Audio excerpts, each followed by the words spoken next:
नमस्कार। आज हम देखेंगे कि पीडीए में किस तरह से एक पंचायत सेक्रेटरी डेटा को सबमिट करेगा। मैंने पंचायत सेक्रेटरी की लॉगिन से लॉगिन किया है। सेकंड पॉइंट पे जाएंगे, एंटर पीडीए डेटा। इसमें 2.1 है कि किस तरह से हम डाउनलोड करेंगे डेटा कलेक्शन फॉर्मेट को।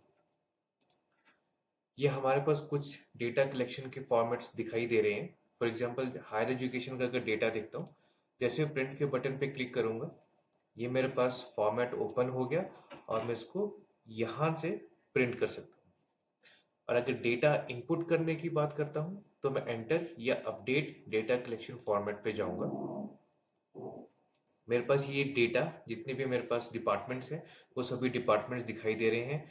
फॉर एग्जांपल मैं हायर एजुकेशन का डेटा इनपुट कर रहा हूँ, तो बाय डिफॉल्ट कुछ डेटा ऑटोमेटिकली फेच हो गया है। बाकी मैं डेटा सबमिट करूंगा और डेटा को रजिस्टर कर दूंगा। जैसे मेरा डेटा रजिस्टर हो जाएगा, ये मेरे पास रिफ्लेक्ट होगा पॉइंट 3 पे डेटा सबमिशन के अंदर, submit PDA data to higher office for verification. मैं इस पे क्लिक करूंगा और जो मैं डेटा सबमिट कर चुका हूँगा उस पे यहाँ पे क्लिक करके इस डेटा को फर्दर फॉरवर्ड कर दूंगा, send PDA data for verification.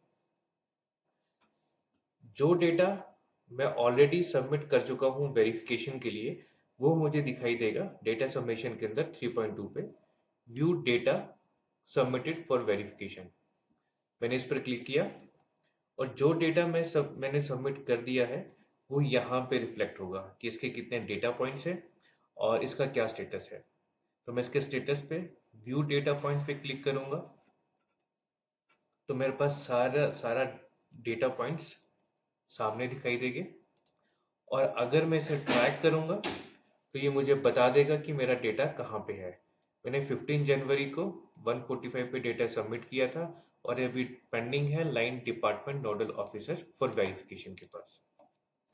इसके अलावा फिफ्थ पॉइंट पे ये वो डेटा है जो हमारे पास ऑटो फेच हो रहा है। फॉर एग्जांपल अगर मैं एजुकेशन की बात करता हूँ और अगर डेटा को देखता हूँ तो ये देखिए, ये मेरे पास डेटा ऑटो फेच हो गया है। इस क्वेश्चन कोड के अगेंस्ट वो क्या क्वेश्चन था, इंग्लिश में, हिंदी में क्या था और उसका आंसर क्या है। इन एनी केस अगर कोई डेटा मेरे पास रिजेक्ट होता है तो वो मैं यहाँ से देख सकता हूँ और 4.2 से मैं उस डेटा पॉइंट को एडिट कर सकता हूँ। तो बस इसी तरह से एक पंचायत सेक्रेटरी डेटा को सबमिट करेगा पीडीआई पोर्टल पे। सो